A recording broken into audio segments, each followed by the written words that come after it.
Health Watch is presented by UMass Memorial Healthcare. Here, caring for you. Well, I'm here with Greg Seward to talk about the Great American Smokeout. What can you tell us? Well, it's actually a fun and exciting kind of day. Every year for the last 40 plus years, the American Cancer Society has really been promoting this day as an opportunity for all smokers to address their smoking. We're hoping, the American Cancer Society as well hopes, that everyone will either quit today on the Great American Smokeout or plan to quit, or even quit just for a day to begin to realize the benefits of quitting.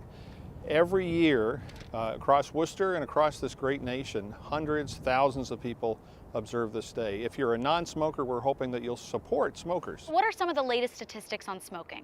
Well, we do know that the smoking rates overall have gone down a little bit. Currently, nationally in the United States, probably around 18% of people smoke. In some areas of the country it's higher, some areas lower.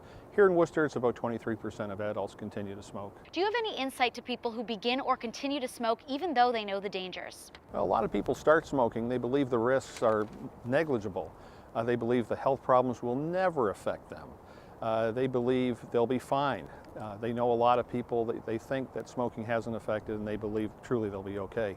For those that continue to smoke, often knowing the risks, the main reason is they're afraid of withdrawal. They're afraid of failure, really. They may have tried to quit several times in the past, maybe cold turkey, maybe on their own, and they're afraid they'll just deal with withdrawal and quitting miserably. There's a lot of buzz about e-cigarettes. What's your take on e-cigarettes? A lot of people believe e-cigarettes or electronic cigarettes, electronic cigars, can help them quit smoking. They believe them to be harmless or less harm than traditional tobacco cigarettes.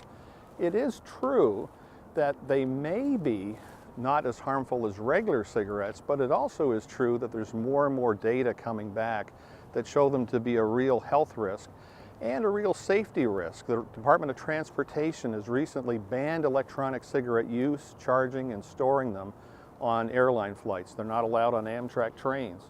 The Joint Commission on Healthcare in the United States has recommended that all organizations bring electronic cigarettes under their tobacco policies because of fire risk.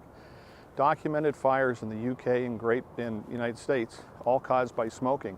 They're banned here at UMass for that very reason, the health risks and the fire safety risks as well. You work with a lot of people who have addictions. What resources are available to people who want to quit smoking? That's the great news. There's a lot of good resources to help people who are either motivated to quit today or motivated to look at quitting in the future.